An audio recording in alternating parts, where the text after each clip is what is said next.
Hello, students, and welcome to Virtual Learning Network. This is session 13 for store operations, and here we will discuss human resource management in stores. The topics to be covered are introduction, brief organizational structures, human resource management in stores, identifying different roles in a retail organization, HR functions in stores, measuring employee performance. Now, first is introduction to human resource management. Human resource management is one of the key aspects of running retail organization and effective management of human resources is essential to the success of the organization. Human resource management एक important aspect होता है किसी भी retail organisation के लिए, क्योंकि वो effective management में काफ़ी हेल्प करता है कि ह्यूमन रिसोर्सेज की जो हमारे स्टाफ है, एम्प्लॉयज़ हैं या एम्प्लॉयर्स, उनको इफ़ेक्टिवली कैसे मैनेज कर सकते हैं ताकि ऑर्गेनाइजेशन सक्सेसफुल हो सके. As retail is working and serving the customers in a direct and more personal way, the retail staff have to be more committed and well equipped to serve the sophisticated consumers. The big challenge in retail is right human resource management. तो retail का सबसे बड़ा challenge होता है कि human resource management को right way में और इफ़ेक्टिव वे में कैसे मैनेज किया जाए. For better performance of a retail store, a retailer has to get best of his people, and his HR policies have to go a long way to determine the fortune of his company. So, अगर एक retail store की better performance चाहिए तो retailer को best people employ करने पड़ते हैं और बेस्ट HR पॉलिसीज़ होनी चाहिए ताकि वो कंपनी के लिए फॉर्चुनेट हो सके. Then, managing the store personnel by minimizing the cost of the retail store with good supportive activities in buying and selling, providing customer service is a unique function of a retail store. अगर store personal को हम ढंग से manage कर रहे हैं कि हमारी जो रिटेल स्टोर की कॉस्ट है वो मिनिमाइज़ हो रही है और साथ में सपोर्टिव एक्टिविटीज़ जैसे कि बाइंग सेलिंग जो है वो हम कस्टमर्स को अच्छे से प्रोवाइड कर रहे हैं, तो ये एक रिटेल स्टोर के लिए यूनिक फंक्शन होता है. Next is brief organization structure. Various factors which influence the organizational structures are type of products or merchandise sold in the stores, format and departmentalization of stores, scope and sale of operations. So organization अलग अलग structures में divided होता है. उसके हर organisation के type, जैसे कि क्या उसके प्रोडक्ट्स हम सेल कर रहे हैं या उसके मर्केंडाइज कौन से हैं, उस पर डिपेंडेंट होता है उस ऑर्गेनाइजेशन का स्ट्रक्चर. और साथ में स्टोर्स का फॉर्मेट क्या होना चाहिए और कैसे उसको डिपार्टमेंट में डिवाइड करना है, और उसके ऑपरेशंस की क्या क्या स्कोप है और कैसे हमें अपने मर्केंडाइज या प्रोडक्ट्स को बेचना है. ये सारे फैक्टर्स होते हैं जो डिटरमाइन करते हैं किसी भी ऑर्गेनाइजेशन के स्ट्रक्चर को. Then, in a small retail business, generally most of the primary responsibilities like buying decision, promotions, sales, HR, operational control, etc. are held by the retailer itself. जो छोटी कंपनीज होती हैं, जो स्मॉल रिटेल बिजनेस होते हैं, तो सारे के सारे ऑपरेशंस रिटेलर खुद परफॉर्म करता है. But in case of large और chain retailer, due to complex operations, each department is handle by a group of hierarchical levels. जो बड़े डिपार्टमेंट्स होते हैं, बहुत बड़े रिटेल स्टोर्स जो होते हैं, वहाँ पे हायरार्किकल लेवल्स में ग्रुप्ड होते हैं सारे एम्प्लॉयज़ और सारे departments of people for which the task of selecting people and allocation of task is taken care by the HR department, that is human resource department. जैसे कि आपके सामने एग्जांपल है, अगर हम बड़े स्टोर्स की बात करें तो उसमें हायरार्की होती है. जैसे सबसे ऊपर है चेयरमैन और उसके बाद होता है वाइस चेयरमैन, जिसके अंडर सारे अलग अलग डिपार्टमेंट्स आते हैं, जैसे quality department, human resource department जो रिक्रूटमेंट और इवैल्यूएशन देखता है स्टोर पर्सनल की. Then legal affairs department, construction department जो इंफ्रास्ट्रक्चर की देखभाल करता है, जैसे civil engineering, metal engineering and electromechanical engineering. Then financial affairs department जो फाइनेंस के अंदर की सारी बातें देखते हैं. And marketing, sales and PR department which looks after the marketing and sales and customer service. Next is HRM in stores, यानी कि ह्यूमन रिसोर्स मैनेजमेंट स्टोर्स में हम कैसे फॉलो करते हैं. The retail human resource environment has its special features such as a large number of inexperienced workers, long hours, highly visible employees, many part time workers, and variations in customer demand which create difficulties to retailers. कुछ retail human resource environment होते हैं जिनके कुछ special features होते हैं, basically drawbacks होते हैं, जैसे कि इनएक्सपीरियंस्ड वर्कर्स बहुत ज़्यादा होते हैं, लॉन्ग आवर्स तक वो काम करते हैं, और हाईली विजिबल एम्प्लॉयज़ होते हैं और उनका पार्ट टाइम वर्कर्स बहुत ज़्यादा होते हैं. तो इस वजह से जो पार्ट टाइम स्टाफ होते हैं they are very easy to quit their jobs. So some of the drawbacks a retailer commonly observes with his employees are a large number of inexperienced workers and part-time staff in a retail business may lead to high employee turnover, poor performance, lateness, absenteeism, and part-time staff are very easy to quit their jobs.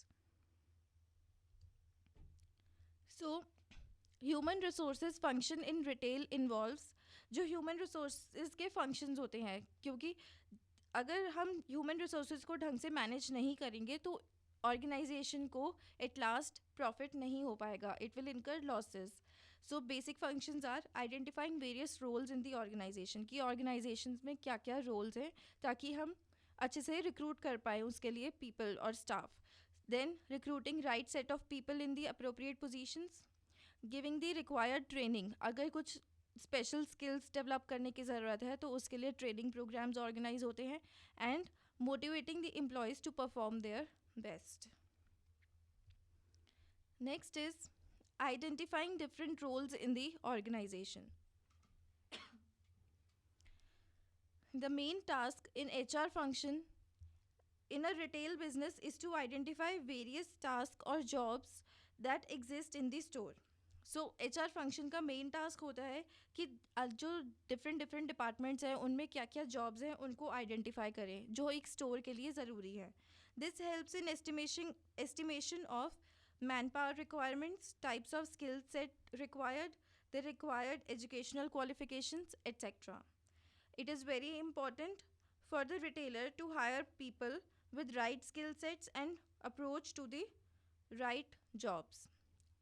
So इससे क्या होगा कि अगर हम H R function को ढंग से perform करेंगे, उसका मेन टास्क क्या होता है कि वो टास्क और जॉब्स को अच्छे से आइडेंटिफाई करे ताकि ये पता चल सके कि मैन पावर रिक्वायरमेंट कितनी है, उसमें क्या क्या स्किल्स होने चाहिए और एजुकेशनल रिक्वायरमेंट्स उनकी क्या क्या है.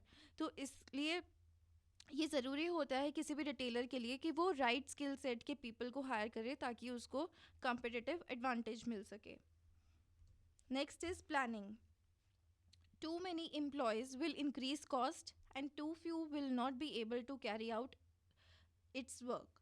अगर बहुत ज़्यादा एम्प्लॉयज़ होंगे एक ऑर्गेनाइजेशन में उससे कॉस्ट इंक्रीज़ होगी और प्रॉफिट पे इसका असर पड़ेगा, और अगर बहुत कम होंगे तो फिर जितने भी फंक्शंस और ऑपरेशंस हैं वो ढंग से परफॉर्म नहीं हो पाएंगे. इसलिए प्लानिंग की बहुत ज़रूरत होती है कि प्लानिंग ढंग से हम करेंगे तभी अच्छे से हमारे ऑपरेशंस परफॉर्म हो पाएंगे और अच्छे से हम रिक्रूटमेंट कर पाएंगे. Therefore retailers have to analyse both current human resources within the retailing organisations and future plans or strategies of the organization and the effect on human resources. Next is human resource functions in stores. Now, the process of human resource management in retailing consists of 4 main activities. First is recruitment and selection. सबसे पहले recruit करेंगे, उसके बाद उनमें से select करेंगे जो हमने रिक्रूट किए हैं एम्प्लॉयज़. उसके बाद ट्रेनिंग, मतलब उन्हें जो हमने एम्प्लॉयज़ को रिक्रूट किया है उनको प्रॉपर ट्रेनिंग प्रोवाइड करेंगे अगर कुछ स्पेशल स्किल सेट डेवलप करने की ज़रूरत है तो. Then motivate them so that they can perform their job better. And then performance measurement, इसमें परफॉर्मेंस इवेलुएट करते हैं कि जो हमारे एम्प्लॉयज़ हैं वो ढंग से परफॉर्म कर रहे हैं कि नहीं कर रहे हैं. Now we will discuss them one by one. First is recruitment and selection. Recruitment is the process of identifying the need for a new employee, defining the job and the appropriate person for it, attracting a number of suitable candidates, and then selecting the one best suited to the job. So, the recruitment can be done by giving advertisement in media, direct recruitment from colleges or educational institutions, or through external recruitment agencies like consultancy firms. So recruitment एक process होता है जिसमें हम new employ की needs पहले identify करते हैं कि हमें न्यू एम्प्लॉय चाहिए कि नहीं चाहिए. उसके बाद हम जॉब डिफाइन करेंगे, उसके लिए अप्रोप्रिएट पर्सन ढूंढेंगे, और फिर सूटेबल कैंडिडेट्स को अट्रैक्ट करेंगे. और अट्रैक्शन कैसे होती है? By giving the advertisement in media, या फिर कॉलेजेस से हम डायरेक्ट रिक्रूट कर सकते हैं, और we can hire consultancy firms. Next is training. The selected candidates are to be trained based on their job profile and company's strategy. Proper training equips the candidates with necessary job skills and soft skills to perform better job. अगर हम training ढंग से provide करेंगे तो उससे job skills और soft skills हम better provide कर सकते हैं अपने एम्प्लॉयज़ को, और उससे उनकी प्रोडक्टिविटी इंक्रीज होगी. So the following are some of the areas where the staff are to be trained. First is communication skills. Better communication and pleasing manners attract the retain the customer base. तो अगर हमारी employees की communication better होगी और manners pleasing होगी तो इससे customer attract होंगे and they will retain the customer base. Next is product knowledge. Product knowledge is very important for retail staff. They should be aware of the features, prices, quality and benefits of the product they are selling. So उन्हें product की अच्छे से knowledge होनी चाहिए कि वो जो चीज़ें सेल कर रहे हैं, जो प्रोडक्ट्स और सर्विसेज और मर्केंडाइज वो बेच रहे हैं, उनकी प्राइस क्या है, उसकी क्वालिटी क्या है और उसके बेनिफिट्स क्या हैं. Next is company policy returns. The salesman should be aware of the company policies and returns. Then, knowledge of the workplace. The staff should be aware of the store layout and design. Work place की proper knowledge होनी चाहिए कि store का layout क्या है, design क्या है, कौन सी चीज़ कहाँ पे डिस्प्ले हुई हुई है और कौन सा स्टॉक कहाँ पे प्लेस्ड है. Then market awareness. He should be aware of the trends and fashion present in the market. And last is personal grooming. The salesperson is the face of the organization to the world. A well dressed and proper mannered body language is required. Enough care has to be exercised in proper dress, shoes, etc. Third is motivation. As the retail business is becoming complex, the retailer needs to keep the staff engaged and eradicate or control the boredom that may arise in the staff. So retail business जो है वो complex होता जा रहा है, तो boredom को decrease करने के लिए स्टाफ को एंगेज रखना ज़रूरी होता है. So HR department needs to motivate the staff continuously to keep the phase of the staff and to maximize the performance of the staff. The key factors that help in motivating the staff are as follows. First is organization culture. Organisation culture कुछ ऐसा होना चाहिए कि staff हमेशा motivated रहे, encouraged रहे अपने काम को लेके. The reward and recognition, cash benefits and prospects for growth and job enrichment. Next is evaluation of performance. A continuous evaluation based on the performance of the employee is to be done. Evaluation नहीं करेंगे तो हमें पता नहीं चलेगा कि हमारे employees अच्छे से परफॉर्म कर रहे हैं कि नहीं.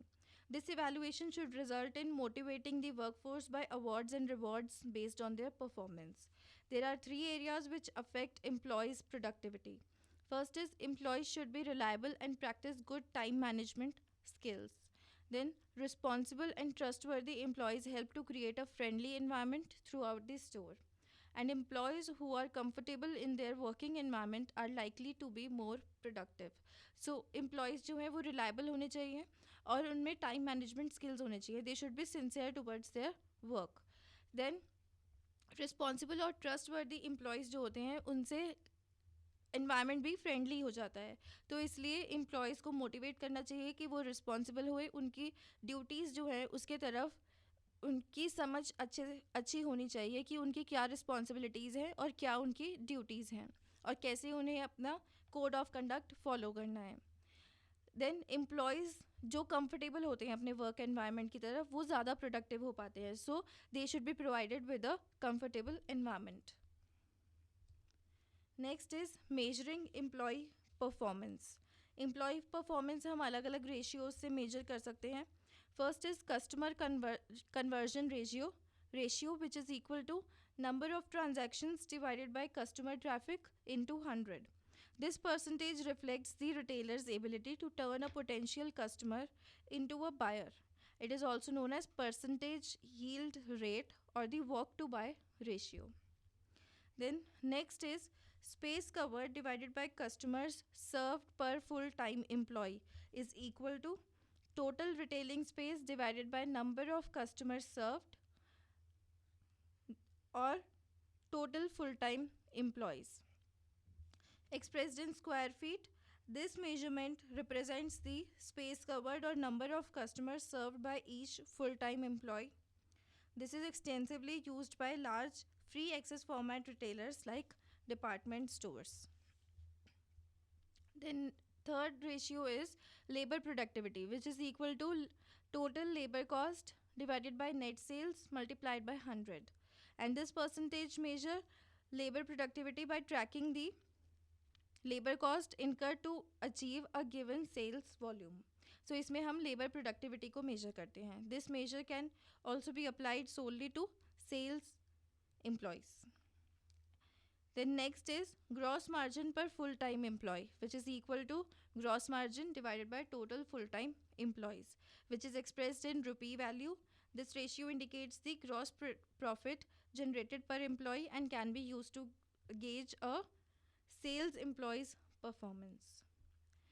And this measure can be adapted to apply to all employees or solely to buyers.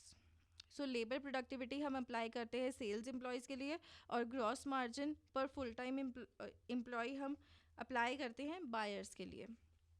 Last is suppliers और क्वांटिटी और वैल्यू परचेज पर buyer is equal to total suppliers और क्वांटिटी और value purchase divided by total buyers. This measure gives an average of the number of suppliers or the quantity or rupee value for each buyer in a store. That's all for this session. Thank you and have a nice day.